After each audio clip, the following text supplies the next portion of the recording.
Margaret Whitmore arracha le bouquet des mains de la petite fille d'honneur de 8 ans, Amara, et le jeta dans le caniveau. « Sortez ces ordures de mon quartier avant que j'appelle l'immigration sur chacun d'entre vous. » Son crachat atteignit les chaussures impeccables de Devon Williams, alors qu'elle hurlait à quelques centimètres de son visage. Le marié resta immobile, la mâchoire crispée, tandis que sa nouvelle épouse, Zara, s'accrochait à sa robe ivoire. Autour d'eux, 60 invités figés dans l'incrédulité observaient Margaret faire irruption dans la cérémonie, comme une tornade de colère et de haine. Les éclats de cristal des décorations de la table de réception semblaient refléter la tension qui électrisait l'air, chaque regard perdu entre choc et peur. Les enfants se recroquevillaient, certaines cousines serrant leurs poupées contre elles, tandis que les oncles et tantes échangeaient des regards abasourdis, incapables de croire ce qu'ils voyaient. Margaret, les doigts crispés sur son téléphone, semblait déterminée à transformer cette célébration en un champ de bataille de préjugés. Ses cris racistes et ses menaces à peine voilées contre la famille de Devon se mélangeaient au chant lointain des oiseaux et au murmure de la brise. Zara, tremblante mais courageuse, tentait de préserver la dignité de la cérémonie, tandis que Devon, solide et calme comme un roc, serrait les poings derrière lui, prêt à protéger son jour de mariage contre cette tempête d'hostilité. La tension monta instantanément, suspendant le quartier dans un silence lourd, comme si chaque voisin retenait son souffle,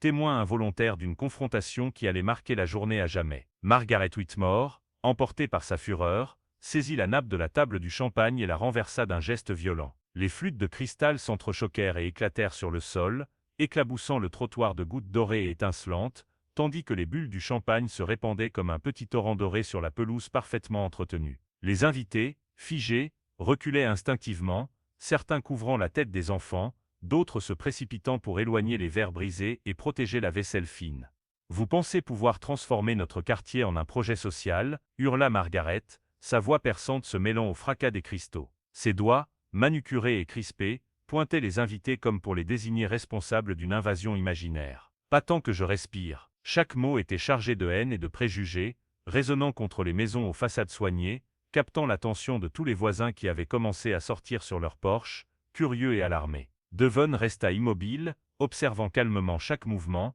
chaque expression. Il analysait Margaret avec une précision calme, notant sa posture, le tremblement de ses mains, la façon dont sa colère cherchait désespérément une reconnaissance extérieure. Ses yeux rencontrèrent ceux de Zara, et dans ce bref échange, un silence complice s'installa. La mariée, malgré son cœur battant la chamade, sut que Devon contrôlait la situation avec une sérénité presque surnaturelle. Les enfants, tremblants, observaient cette femme qui hurlait et agitait les bras comme un orage. Les plus âgés tentaient de comprendre ce qui se passait, tandis que les plus jeunes se recroquevillaient derrière les adultes, effrayés par cette tempête de violence verbale et physique. Les voisins, eux, murmuraient entre eux, certains sortant leur téléphone pour filmer l'incident, anticipant déjà l'irruption du drame sur les réseaux sociaux. Margaret continua sa tirade, décrivant les Williams comme des intrus, des étrangers venus détruire l'harmonie de la rue Maple Ridge. Elle agitait son téléphone, menaçant d'appeler les autorités, d'alerter la police, la mairie, et même l'immigration. Chaque mot, chaque geste amplifiait le chaos, transformant ce qui devait être un mariage élégant en un champ de bataille d'émotions et de tensions raciales. Pourtant, au milieu de cette tempête, Devon resta un pilier de calme et de dignité. Il savait que chaque mouvement de Margaret ne faisait que révéler sa propre faiblesse et son ignorance. Alors que les enfants se serraient les uns contre les autres, et que les voisins murmuraient, Devon, toujours immobile, préparait silencieusement la riposte qui allait retourner la situation et révéler la vérité à tous. Le chaos s'était installé sur Maple Ridge Drive, mais derrière le tumulte, une confrontation bien plus grande que ce simple mariage se profilait, prête à exposer les préjugés, la peur et l'ignorance de Margaret aux yeux de tous. Convaincue de sa légitimité et persuadée de protéger son quartier, Margaret Whitmore sortit son téléphone de son sac à main et composa rapidement le numéro du 911. Sa voix tremblante mais pleine d'autorité se fit entendre dans l'écouteur. « Oui, bonjour. Vous devez envoyer la police immédiatement à 8447 Maple Ridge Drive. Il y a un rassemblement illégal, un bruit insupportable, et je soupçonne même des activités criminelles. » Ses yeux lançaient des éclairs tandis qu'elle décrivait chaque détail, exagérant chaque geste des invités, chaque éclat de rire, chaque note de musique, comme si elle peignait un tableau d'anarchie. D'un geste vif, elle ouvrit ensuite l'application de son quartier sécurisé, Safe Haven Willowbrook, et commença un direct. Urgence à Maple Ridge, protéger notre communauté contre ces gens. Les mots défilaient à l'écran pendant que ses doigts tapaient frénétiquement, partageant chaque seconde de ce qu'elle présentait comme un désastre imminent. Ses 47 abonnés commencèrent à commenter, certains encourageant son zèle, d'autres questionnant son langage outrancier, mais Margaret ignorait les voix critiques, concentrée sur son scénario dramatique. Alors qu'elle parlait au dispatché, Margaret faisait les 100 pas, surveillant les invités comme un général observant un champ de bataille. Ils consomment de l'alcool, font un vacarme insupportable, et je crois même qu'il y a des substances illégales. Elle pointait les tables, les enfants et les musiciens comme pour prouver ses accusations. Le dispatché, d'une voix calme et mesurée, lui demandait de clarifier la nature exacte de l'urgence, mais Margaret était trop emportée par sa colère et son sentiment de mission pour répondre de manière rationnelle. Derrière elle, quelques invités tentaient de continuer la cérémonie, mais l'ombre de Margaret planait sur eux, transformant chaque sourire en regard inquiet. Les enfants reculaient, serrant les mains de leurs parents, tandis que Devon observait la scène, son calme contrastant avec la tempête. Il comprenait que Margaret cherchait l'attention, et chaque mot qu'elle prononçait servait à documenter sa propre agitation, non à résoudre un réel problème. Margaret, convaincue de son rôle de justicière, manipulait la technologie comme une arme. Son direct diffusait en temps réel l'urgence du quartier, tandis qu'elle espérait que ses voisins se mobilisent et que la police arrive pour arrêter ce qu'elle appelait une invasion. Le mariage élégant devenait, sous ses yeux, une scène de chaos orchestrée par son imagination, chaque geste exagéré, et chaque son amplifié dans sa perception. La situation semblait à Margaret hors de contrôle, mais derrière ce tumulte, Devon et sa famille restaient fermes, préparant silencieusement la manière dont ils allaient transformer cette attaque en une leçon de dignité et de vérité, alors que la ville, sans le savoir, se préparait à assister à un retournement de situation mémorable. Yearol Destiny Johnson, nièce de la mariée Zara, s'était discrètement installée derrière la table des desserts, son téléphone tenu à bout de bras, capturant chaque mouvement et chaque expression de Margaret Whitmore. Tandis que la femme hurlait et gesticulait, Destiny commença son propre live sur Instagram, sa voix basse et amusée contrastant avec la tempête de colère qui se déchaînait quelques mètres plus loin. « Vous devez voir ça, ma tante se fait attaquer par « regardez cette Karen ». Les premières vues commencèrent timidement, 23:45, 63, mais le compteur grimpa rapidement à mesure que les amis et abonnés des adolescents partagèrent le direct dans leur story. Chaque geste de Margaret était capté, son téléphone levé comme une arme, ses doigts tapant frénétiquement, sa bouche hurlant des menaces absurdes et racistes. Les spectateurs voyaient l'ampleur de sa colère et la disproportion de ses accusations. « Regardez-la, elle appelle la police pour un mariage parfaitement légal. » Destiny commentait, son ton oscillant entre incrédulité et amusement. Les commentaires affluaient déjà, certains encourageant la jeune fille, d'autres dénonçant l'attitude de Margaret. L'algorithme d'Instagram commença à propulser la diffusion vers un public plus large, et chaque seconde augmentait la visibilité de l'incident. Derrière Destiny, les invités tentaient de se recentrer sur la célébration, mais l'énergie de Margaret saturait l'air. Les enfants se pressaient contre leurs parents, curieux et effrayés, tandis que les adultes tentaient de calmer la situation sans y parvenir. Le contraste entre l'élégance de la cérémonie et la frénésie de Margaret n'échappait à personne, et la caméra de Destiny le rendait encore plus frappant. Rapidement, d'autres adolescents des rues voisines saisirent leur téléphone et commencèrent leur propre live et vidéo TikTok. Chaque angle montrait Margaret d'une perspective différente, multipliant la documentation et amplifiant la viralité. Chez Willowbrook Wedding et Karen and Folly commençait à apparaître dans les commentaires, transformant un conflit de voisinage en un spectacle public instantané. Les flux se rejoignaient, les vues s'accumulaient, et la confrontation n'était plus seulement locale, elle devenait une performance médiatique, un moment partagé en direct avec des centaines, bientôt des milliers, de spectateurs. Alors que Margaret s'enfonçait de plus en plus dans sa rage, et que les notifications affluaient sur son propre téléphone, elle ne comprenait pas encore que sa tentative de contrôle avait créé exactement l'effet inverse. L'attention n'était plus sur sa plainte ou sa mission civique, mais sur elle-même, exposée, ridiculisée et documentée. Au milieu de la tension et des éclats de voix, Destiny, en silence, préparait le terrain pour que la vérité éclate, et que la cérémonie puisse continuer,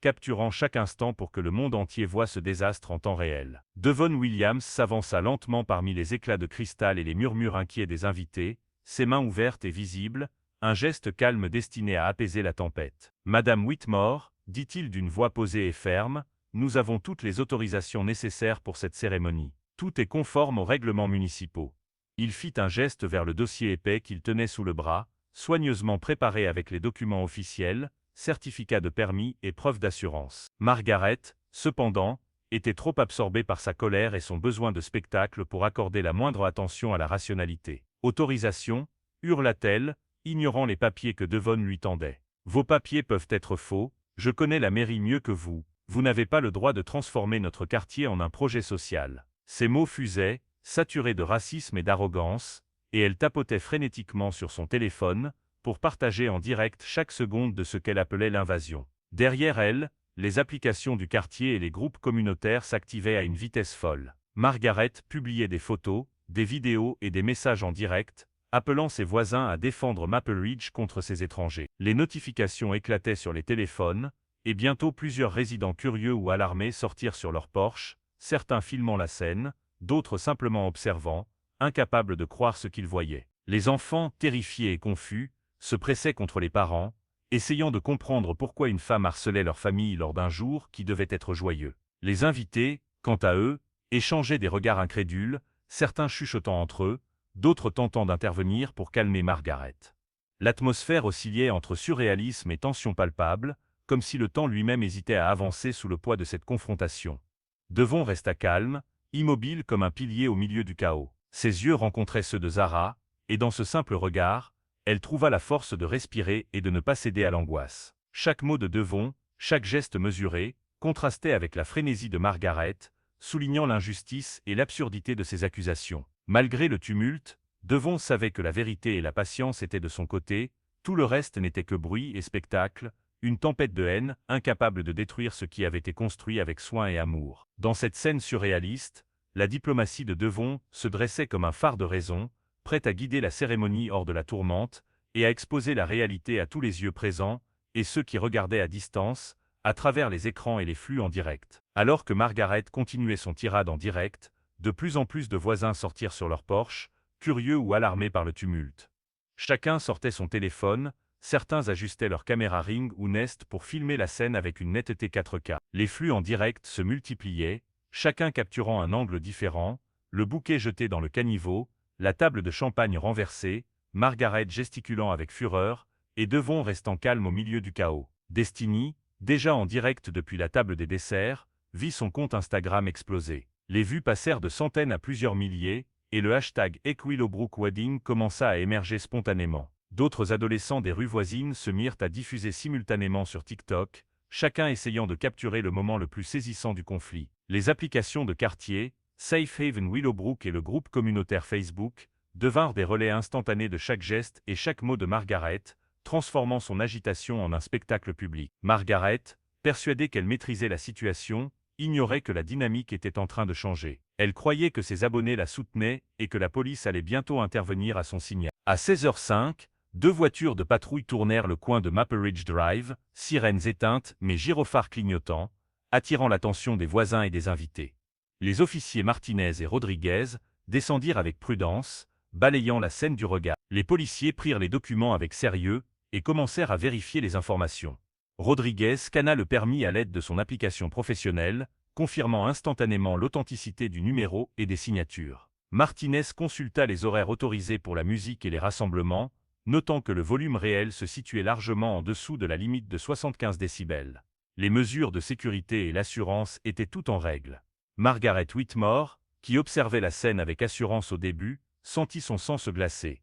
Chaque vérification effectuée par les officiers confirmait que ces accusations étaient sans fondement. Son téléphone vibrait constamment avec des notifications, alimentées par les dizaines de lives en cours qui diffusaient son hystérie en temps réel sur Instagram, TikTok et l'application de quartier.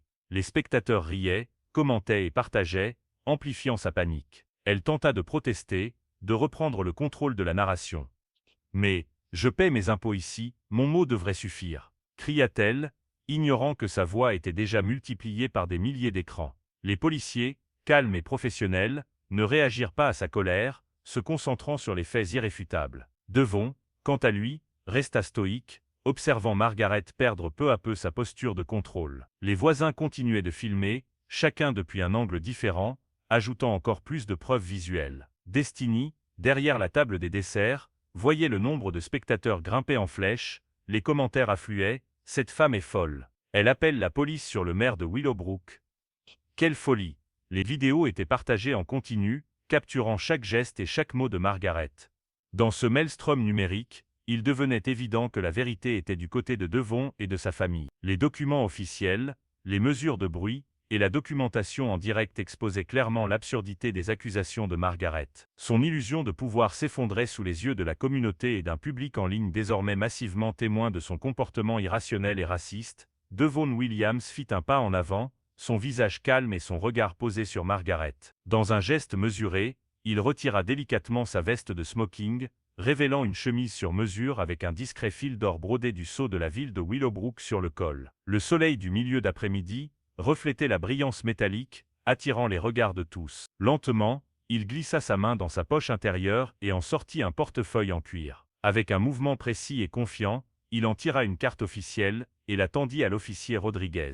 « Bonjour, officier, » dit Devon d'une voix calme mais autoritaire. « Je crois qu'il y a eu un malentendu. » Rodriguez prit la carte, et instantanément son attitude changea, son dos se redressa, ses épaules se carrèrent et il recula légèrement, presque avec un cérémonial militaire. « Bonjour, votre honneur, » répondit-il, sa voix claire résonnant dans la rue soudainement silencieuse. Martinez suivit le mouvement, se mettant également au garde-à-vous. Margaret Whitmore recula, son téléphone tremblant dans sa main. « Attendez, quoi, votre honneur, c'est le maire ?» balbutia-t-elle, incapable de comprendre ce qu'elle voyait. Les spectateurs en direct sur Instagram et TikTok explosaient littéralement de réactions, des milliers de commentaires affluaient en temps réel, entre cris de surprise, incrédulité et moquerie. Elle a appelé la police sur le maire, Black Excellence. Karen est tellement dépassée. Devon, impassible, regarda Margaret droit dans les yeux. Miss Whitmore, je suis Devon Williams, maire de Willowbrook. Nous nous sommes rencontrés à plusieurs reprises lors de réunions du conseil municipal. Vous avez même participé à certaines discussions sur les ordonnances locales. Chaque mot tombait comme un coup de tonnerre sur Margaret, qui sentit son monde s'effondrer. Les lives capturaient l'instant précis de sa stupeur, ses pieds reculant lentement sur le trottoir, ses lèvres tremblantes et ses yeux écarquillés. Les voisins et les invités, ainsi que les spectateurs en ligne, étaient figés par l'ampleur du retournement. Les enfants, autrefois confus, commencèrent à comprendre que la situation était désormais sous contrôle. Les policiers, désormais pleinement conscients de l'identité du marié, adoptèrent un comportement respectueux et protocolaire, s'adressant à Devon avec un sérieux solennel. Margaret, incapable de réagir, balbutia des excuses, mais ses paroles perdirent tout poids face à la réalité indiscutable et à l'attention mondiale croissante. Le mariage, jusque-là interrompu par sa rage irrationnelle, reprenait doucement son cours, tandis que la révélation de l'identité du maire transformait ce conflit local en un événement viral et mémorable, soulignant le contraste brutal entre le calme et la dignité de Devon et l'obsession raciste et autodestructrice de Margaret. Devon resta immobile, respirant lentement, son expression calme et posée contrastant violemment avec l'agitation de Margaret. « Officier, » dit-il d'une voix ferme mais mesurée, « tout ceci est un événement légalement autorisé. Nos permis sont en ordre, la musique respecte les limites de décibels, et l'assurance nécessaire est en place. Il n'y a aucune infraction. » Il désigna son épais dossier ouvert devant les policiers, qui parcouraient rapidement les documents et vérifiaient les numéros de permis. Margaret, furieuse, tenta de reprendre la parole. « Mais, je paie mes impôts ici. Mon mot devrait suffire. » Ses mains tremblaient alors qu'elle agitait son téléphone, montrant son live à la police et aux voisins. Les commentaires en ligne explosaient, des milliers de spectateurs commentaient en temps réel, moquant ses accusations racistes et son hystérie. Karen perd totalement le contrôle. Elle a appelé la police sur le maire, quelle humiliation publique. Chaque notification venait comme un rappel cinglant de l'erreur monumentale qu'elle venait de commettre. Les voisins et les enfants regardaient, certains encore avec leur téléphone, d'autres simplement médusés. Les caméras de sécurité et les ring doorbells capturaient chaque mouvement, ajoutant encore plus de preuves de la disproportion et de l'agressivité de Margaret. Même les adolescentes qui diffusaient en direct voyaient leur nombre de spectateurs grimper en flèche, captivés par la confrontation. Devon, conscient de l'ampleur médiatique de la scène, parla avec clarté et autorité. « Miss Whitmore, je comprends vos préoccupations, mais vous avez mal interprété la situation. Tout est conforme au règlement de la ville, nous ne cherchons à troubler personne. » Il inclina légèrement la tête, respectueux mais ferme. Sa posture et son calme imposaient le respect immédiat, et peu à peu, les murmures d'approbation et les encouragements des spectateurs en direct soulignaient sa dignité face à la colère irrationnelle. Margaret, désormais dépassée, perdit tout contrôle. Ses cris devenaient incohérents, ses arguments répétés et contradictoires, tandis que le public en ligne enregistrait, commentait et partageait la scène. Les réseaux sociaux amplifiaient chaque mot, chaque geste, transformant son indignation en un spectacle viral. Son autorité supposée dans le quartier s'effondra sous le poids de la vérité et de l'attention publique, la réduisant à l'objet de moqueries et de critiques, tandis que Devon et sa famille maintenaient leur calme, la dignité et la maîtrise de la situation. Dans ce contraste saisissant, il devenait évident, le mariage se poursuivrait, et Margaret serait inévitablement rappelée de son comportement irréfléchi et de l'injustice de ses accusations racistes. Zara prit une profonde inspiration, ses yeux brillants de détermination et d'émotion. Elle s'avança légèrement, son voile flottant dans la brise légère de l'après-midi, et posa une main sur le bras de Devon. « Devon, dit-elle d'une voix claire et vibrante, célébrons notre mariage. Nous avons attendu trop longtemps pour que cette journée soit gâchée. » Ces mots résonnèrent dans le silence retrouvé du quartier, capté par les caméras et téléphones des invités et voisins. Devon esquissa un sourire chaleureux, un mélange de soulagement et de fierté. Il adressa un regard à la foule rassemblée, puis aux officiers qui continuaient de maintenir un respect protocolaire. « Mesdames et messieurs, annonça-t-il, sa voix calme mais empreinte d'autorité, vous êtes les témoins de ce jour particulier. Nous pouvons désormais poursuivre la cérémonie en toute sérénité. » Les invités, encore un peu secoués par l'incident précédent, laissèrent échapper un soupir collectif de soulagement. Les enfants, autrefois confus et inquiets, retrouvèrent leur sourire et leurs éclats de rire, tandis que la musique douce reprenait sa place, enveloppant l'atmosphère d'une élégance retrouvée. Les caméras continuaient de filmer, immortalisant chaque geste et chaque sourire. Les lives sur Instagram, TikTok et l'application du quartier retransmettaient le moment à des milliers de spectateurs en ligne, qui partageaient désormais leur admiration pour la dignité et la maîtrise de Devon et Zara. Chaque regard échangé, chaque rire discret et chaque applaudissement ponctuait la résilience de la famille Williams face à l'incident. Devon et Zara échangèrent un regard complice, une promesse silencieuse de patience et de force face au défi. Les invités, comprenant l'ampleur du retournement, applaudirent avec plus d'enthousiasme, non seulement pour la célébration de l'union, mais pour la leçon de courage et de dignité que le couple venait d'offrir. Les voisins, certains encore en direct sur leur téléphone, enregistrèrent chaque instant, conscients qu'ils étaient témoins d'un mariage qui dépassait la simple union.